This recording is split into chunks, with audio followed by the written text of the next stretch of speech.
Hey, what's up? I'm going to be talking today about the lower body. There's a few things I forgot to mention about the legs. You have your inner thighs and you got your hamstrings. All right. Now, yeah, I'm covering all part of the leg. So because a lot of people focus on the frontal part of their body, and what tends to happen is that that's the only thing that shows, and then the back part of your body is never is like never worked on, because when you see people, you don't speak to them with your back turned, right?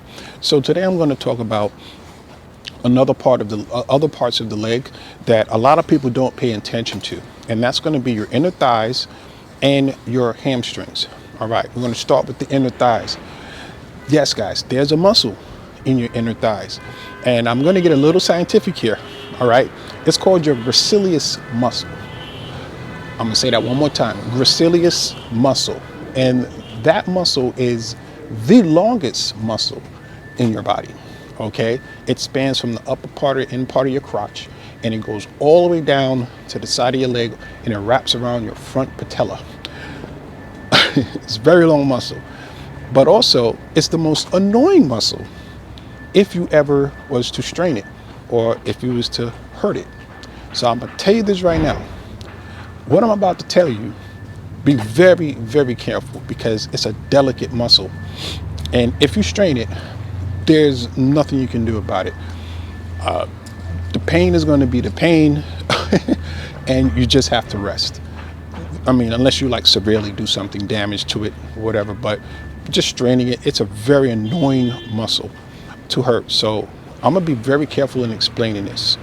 Your inner thigh muscle, or AKA your gracilis muscle, is the longest muscle in your body.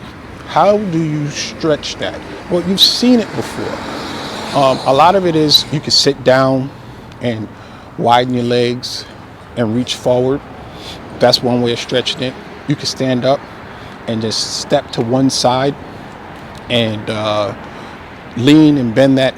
If you step to your left and you bend your left knee and you bend over, right? They call it a side stretch, right? Or inner thigh stretch. That's one way to stretch it. I did say how to strengthen it, right? No, I didn't. This is how you stretch it. It needs to be stretched. Yeah, so you step to one side, you bend that left knee, right?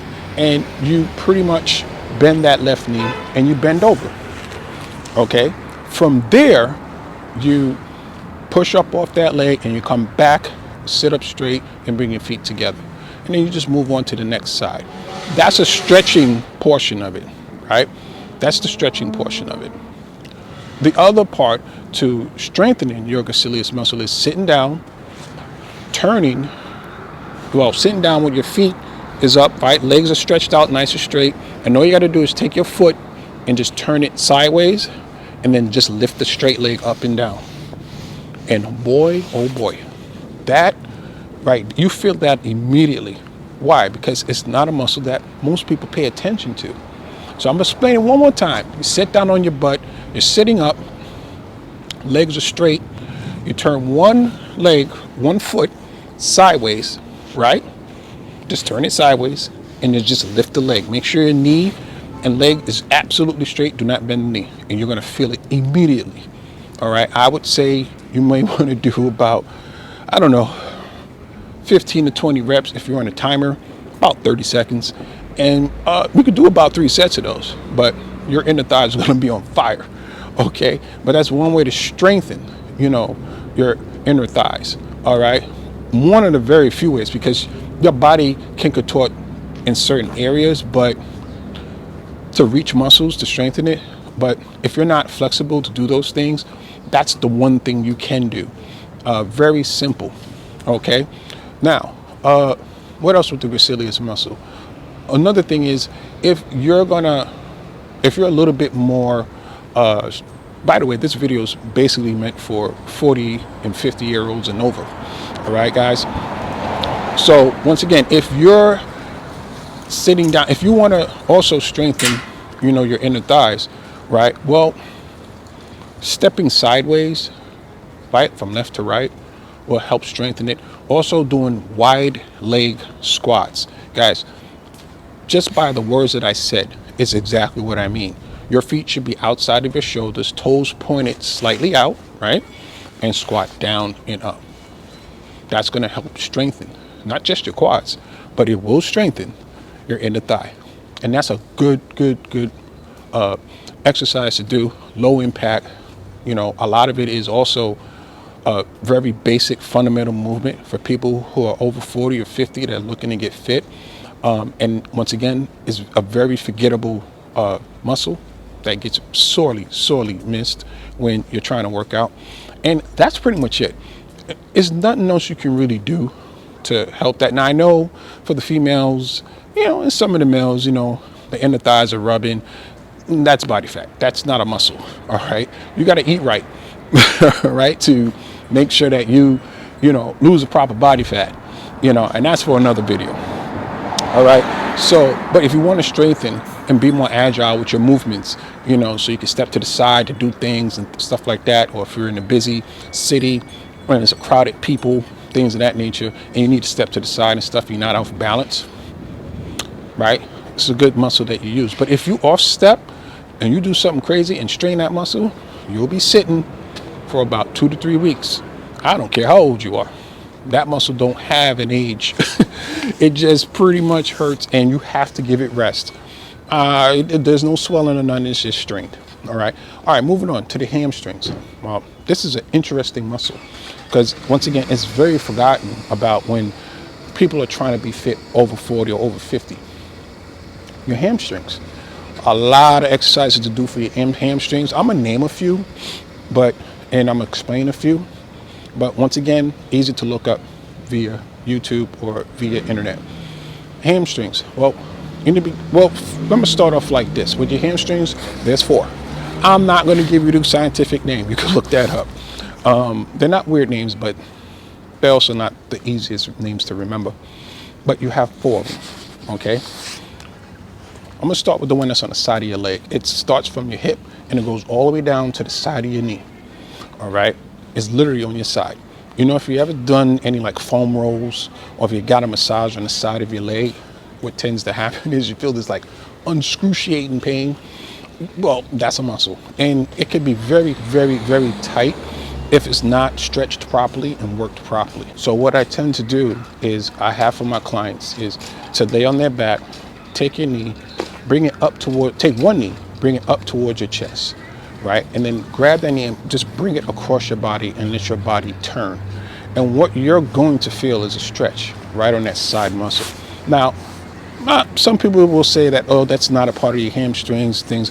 I just like to add that in because, once again, that is a forgotten muscle. And laying down on your back and doing that particular type of stretch will definitely stretch. Also, to strengthen it is to stand up, balance on one leg, or hold on to something, but just stand up, make sure your feet are straight, balance on one leg, and just kick your leg out sideways. You don't got to kick it too high. Just kick it as high as you can get it. Make sure your feet is pointed straight when you're kicking it. And watch and feel that muscle work. You're going to feel it definitely in the bottom part of your glutes, but definitely on the side of your leg. So that's another way to, not another, but that is a way to strengthen that muscle. It's called the TFL, okay? Just for those who may think that I don't know the muscle. Yeah, it's called the TFL. And a lot of it is but you want to stretch it or reduce stress on there, because people, when they stand, their hips tend to shift to one side. That's because one side is being overly stretched now. The side that you're tilting towards, that side is being overly stretched, and the other side is being tightened. So that's why you got knock knees. People who they have knock knees or pigeon toe, right? Or duck toes or whatever. When I say goes out that way, yep, that's the TFL. That's a muscle on the side of your leg that's off, imbalanced, all I would like to say. So that's one muscle. Your hamstrings, there are 4 of them. You can't individualize them in terms of exercising. One way to, let's say, work on them, well, stretching, obviously we already know the basic hamstring stretch. Just stand still, keep your feet straight, pretty much together, and you just pretty much bend over and you reach to touch your toes. That's one way. It's probably the most easiest way and the most known way, most popular way. There is another one where you have your feet spread right outside your shoulders, right? It's called a wide feet hamstring stretch. Very simple. And you just pretty much have your feet right outside your shoulders. And when I mean outside your shoulders, all you got to do is spread your feet wide. Just look right over your shoulder like that, right? If you can see, just look over your shoulder. And if you see your feet, it's outside your shoulders. And pretty much just bend over and stretch. Now, that part will stretch the inner part of your hamstrings and as well as your inner thigh muscle that I was mentioning before. The other part, when your feet are just straight together, shoulder width apart or together, and you bend over, that's strengthening the middle to the outer part of your hamstrings, all right? Because remember, there's 4 of them, okay? They have tendinomosis, yeah. Sounds like a fruit drink. But yeah, I can't get into those types of names, man. You know, I used to know all the names, man, but man, that stuff is crazy. But anyway, I'm gonna get off into a tangent. So your hamstrings, one way to, let's say, warm them up is to, you know how you jog in place, you know, or you march in place. Well, instead of bringing your knees up, you kick your heels up. They're called butt kicks, right? I'm sure people have heard this before. They're called butt kicks. And you're pretty much trying to kick your own butt, you know, literally with your heel. And that's one way to warm them up. This also can be used as a workout, but it definitely will help strengthen also your hamstrings. That's one way of doing it. Another way to strengthen your hamstrings is to stand up straight, balance on one leg or hold on to something, right? Bend that one leg, that one knee, right, left or right. Don't bend both. Otherwise, if y'all do that and they would do this, I want 10%. Anyway, bend both knees, bend one knee, sorry. See how I get off in a tangent. Bend one knee into a 90 degree, right? And then kind of kick your heel all the way back to your butt as far as you can. Bring it back down, but bring it back down 90 degrees. That's all you got to do. And then bring it back up. And that's body weight hamstring exercises. Now, can you add weight to this? Yes. You can, because once again, your body contorts very differently. So there are very few exercises that you could do with your hamstrings to actually work them. But here's another one. Lay on your back, right? And bend your knees, hands on your side, and you pretty much lift your hips all the way up, squeeze the glutes, and bring them back down. Now, when you do that, and you've seen these exercises all the time, lift your toes up. When you're laying down, knees are bent, lift your toes up. So the only thing that's touching the floor is the heel. And you push off your heel with your hips. Make sure your stomach is tight, right? And trust me, you're gonna feel it right in the hamstrings. If you really wanna get, you know, funky with it, that's my old school, showing my age here. But if you really wanna get funky with it, lift one leg up, right? Because now you're using 50% of your body weight. Okay, but for starters, right, keep both feet on the ground and do that exercise. Not only is it good for your pelvis, but you're going to really feel it, especially when you take your toe and you lift it up. You're really going to feel it in your hamstrings, right in the upper part, bottom part of your glutes, sorry. And you're really going to get that good hamstring feel. Now, when I work out, I start off with that, but then I tend to just start lifting one leg up because it's actually a little bit harder and I get a chance to feel it. And then when I'm done, after a day or two, you know, I get sore and I'm like, yeah, okay, I attack that part of my body. So that's another way to strengthen your hamstrings, by just laying on the floor. Once again, these are low impact exercises. These are functional body movements that we will use, or if we don't move in that way, by doing that exercise will help you maneuver and move in a better way. Okay, there's a lot of people that have tight hamstrings.